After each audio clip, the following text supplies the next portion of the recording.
I told you when I was putting out that hay that I'd bring you back up and show you where I put it and explain why I put it where I put it. But it's Saturday and I want to go ahead and get hay set up for the week.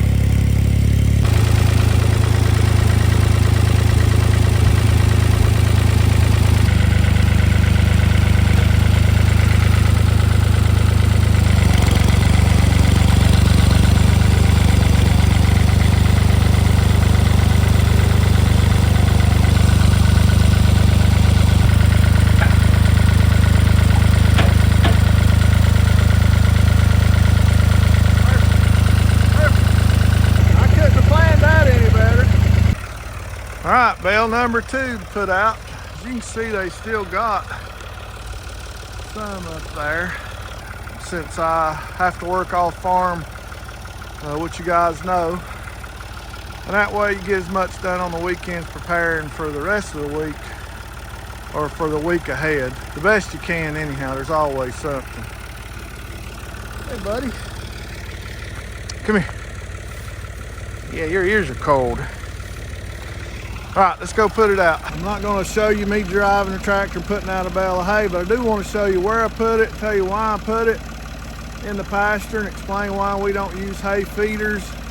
So I told you that I would, let me get down here where, there we go, that's a little better. I'm looking a little red. I told you when I was putting out that hay that I'd bring you back up and show you where I put it and explain why I put it where I put it. So here is that second roll of hay.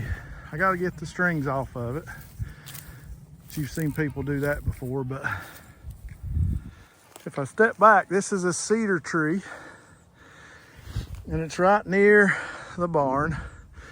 First roll we put here, second roll we put here, and we put it under this cedar tree. And my thought is that if it rains, when it rains, that this cedar will help keep some of the rainwater out and off of the hay.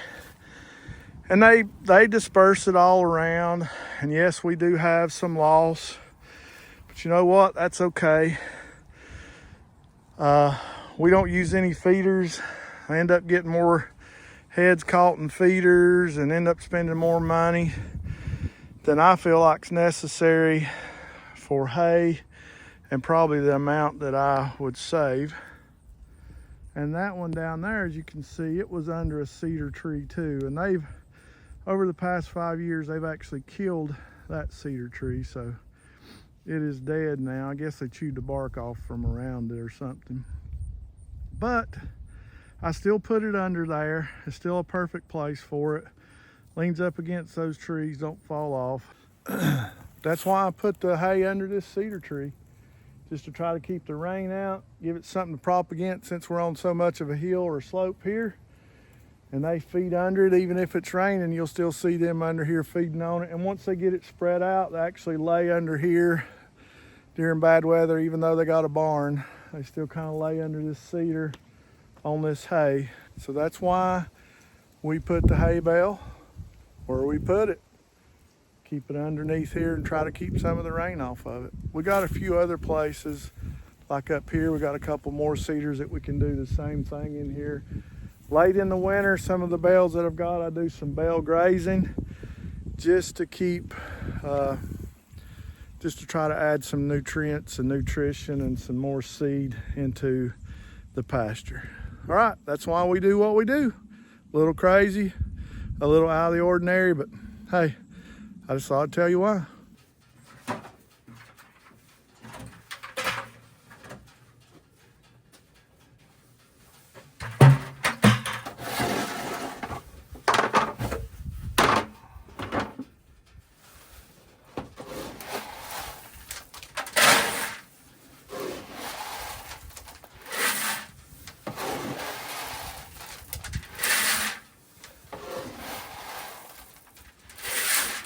All right, so we're getting feed for 3 different groups. I've got 4 bucks. I still got 2 does that's in there that I need to catch and move out into the doe area before kidding. And I just haven't took the time to do that. They were hard to catch earlier and I just left them there. So we're giving them enough for all 6 of them. So we put, I think 12 pounds in that one.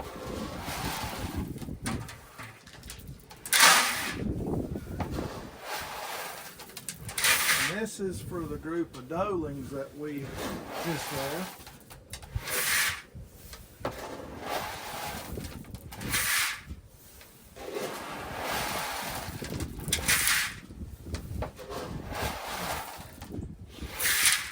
There is 10 of them, so they get 15 pounds. And then I have 13 does that are in 3rd trimester, and I'll give them a whole bucket, which is 25 pounds. Basically, they're getting 2 pounds a piece, and then they've got hay because their pasture's about eat up. And they've got babies inside.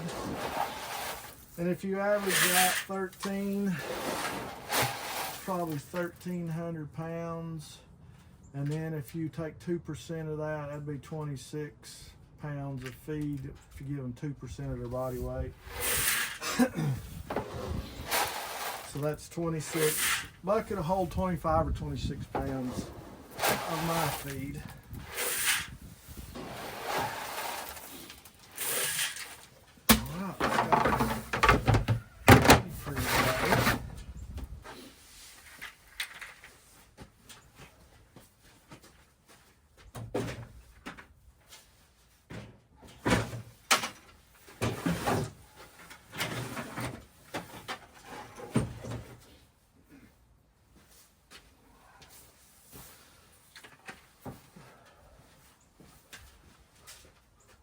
So I know some people frown on feed and some people love feed. Some people feed more than I do. Some people run totally grass. But this is what works for me. I supplement my does when they are in gestation or when they're growing babies inside them.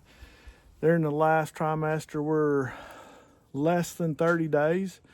We're about 28 days away from the first one's actually giving birth, and then we'll have throughout the next 45 to 60 days, we'll have kids being born.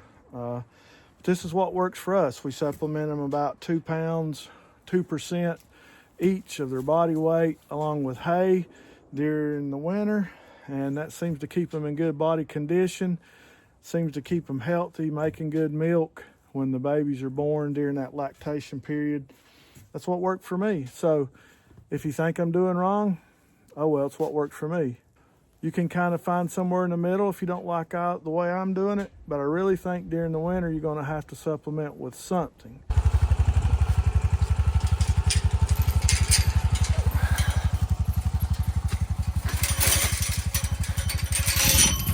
Hey Marley.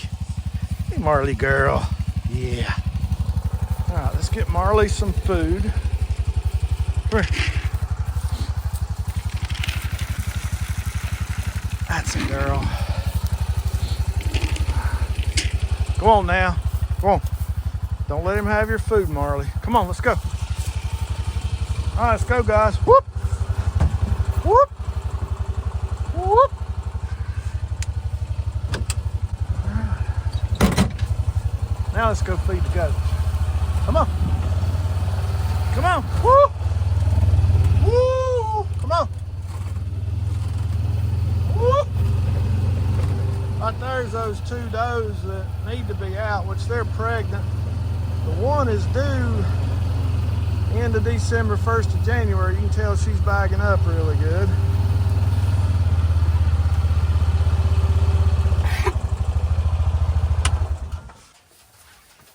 Here, I'll let you have the first bite. She always gets the first bite out of the bucket. And then he walks away just like that. Here, you want to try it?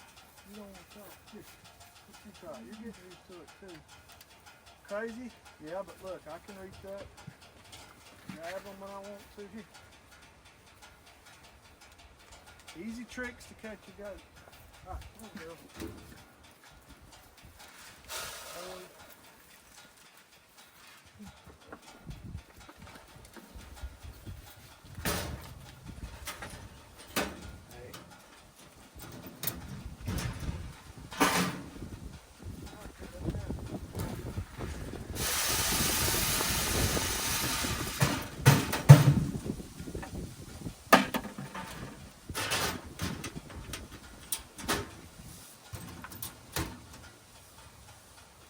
We're up here at the does. There's 13 here in this pasture, counting Maryland.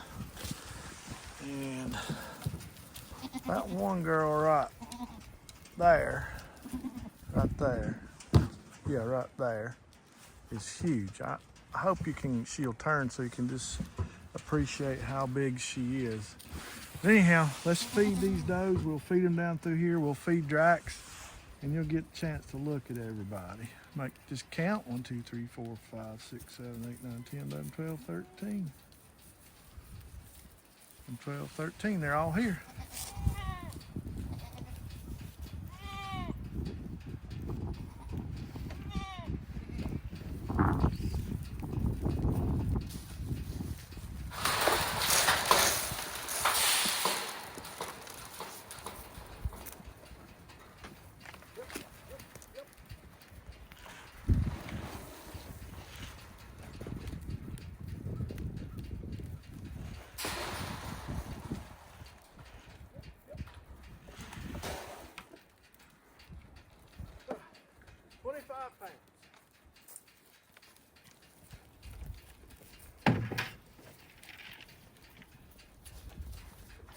Now we'll feed Drax.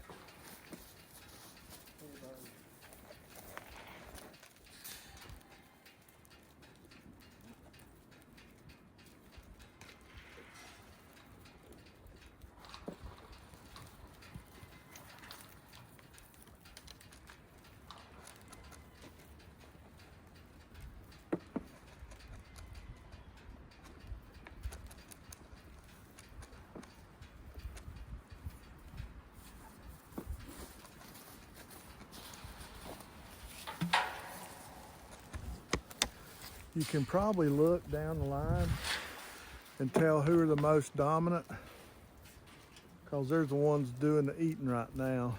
They'll get enough and then they'll back off and the other ones can eat. Sometimes I actually just run them off and, yep, let's go, come on, let's go, come on, come on, come on. Give the others an opportunity to get a bite or two. There's that girl. Look how wide she is. She's definitely big mama. She would fit in the category with Sandy Brock's big mama. Sandy, if you're watching, this is my big mama. She's just a goat.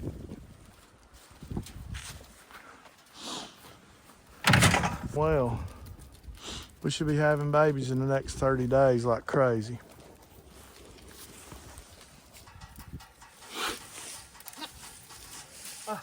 Get back in there.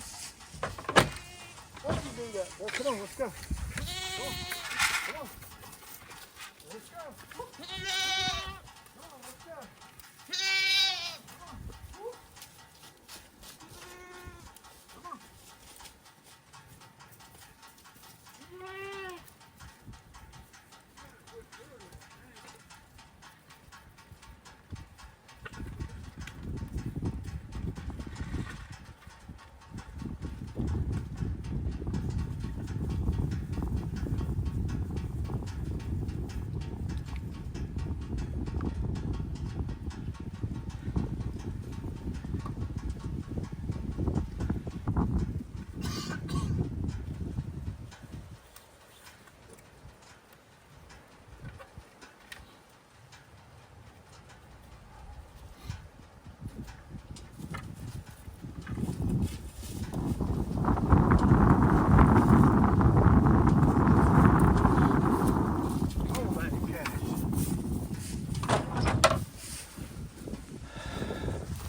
Cash is a version of me. Can you see him shivering? It's too cold out here. All right, guys, thanks for watching. Cash is cold, I'm cold. We're getting out of here. getting back in the house, warming up. Cash will go in and lay on the recliner with me. Hey, thanks for watching. Go down and hit that like button, please. It sure helps this channel out. It helps the videos get out further. Please subscribe to the channel. If you like this stuff, if you like goats, share it with your friends, and we'll keep putting it out. Hopefully we can help you out, help your goat farming.